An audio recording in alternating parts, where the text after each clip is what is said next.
On October 16, 2001, the seventh largest company in America dropped a bomb on the markets.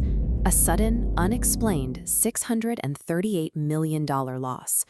Stock that traded at $90 a share just months earlier instantly began bleeding toward zero.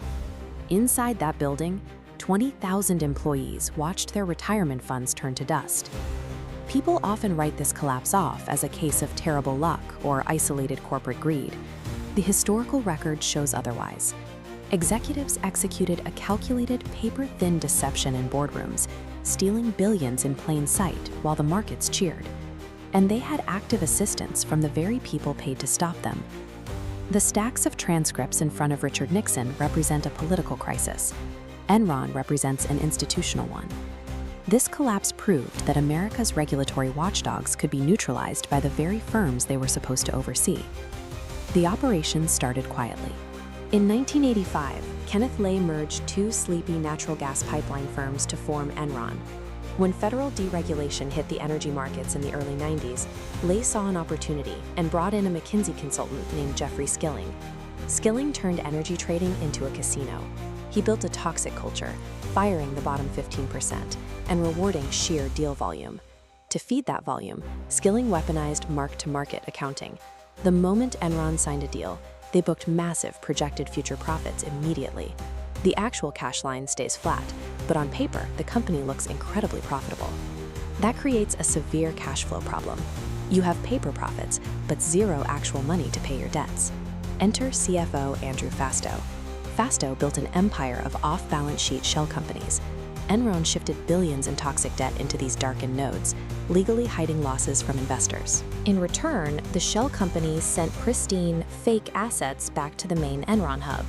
By booking fake future profits and burying their very real current debt in the shadows, they literally invented billions of dollars out of thin air. How did regulators miss this? Kenneth Lay was a close friend of George W. Bush. Enron funded campaigns on both sides, securing bipartisan loyalty. The return on that investment became brutally clear during the California energy crisis. Enron traders actively manipulated the state's power grid, choking supply to artificially spike electricity prices. Everyday citizens were left sitting in the dark, struggling to keep businesses open and medical equipment running, while Enron raked in cash. But the Bush administration did absolutely nothing.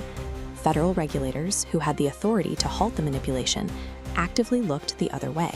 In August of 2001, Vice President Sharon Watkins handed Kenneth Lay an anonymous memo, explicitly warning him that the company was about to implode in an accounting scandal. Lay simply thanked her, and then he buried the memo. By the time the collapse arrived, Enron had donated millions to politicians on both sides. The regulatory silence was the natural result of a system where the watchers were financially tethered to the players. The dam finally broke that fall. Skilling abruptly resigned. Enron admitted a $1.2 billion equity write-down, and SEC subpoenas landed like thunder. Over at Enron's auditing firm, Arthur Andersen, the Houston office went into a total panic, shredding literal truckloads of documents in the days right before the bankruptcy filing. The collapse evaporated 20,000 jobs and wiped out $2 billion in employee pensions. While the executives cashed out their shares at the top, rank-and-file workers were legally forbidden from selling their plummeting stock. The Masterminds faced a very different reality. Kenneth Lay died of a heart attack before he could be sentenced. Jeffrey Skilling received a reduced deal, and Andrew Fastow served just 6 years, walking away with the $45 million he pocketed. The political fallout from Enron stopped at the doors of the Capitol. Thousands of families were left with nothing, while the politicians who accepted Enron's millions faced no investigations and no lost seats. The regulators who ignored the explicit warnings kept their jobs. The system absorbed the shock, protected its own, and moved right along without any real structural reform. Enron was never a glitch. The system worked exactly the way the people who bought it designed it to work. And somewhere right now, another one is already under construction.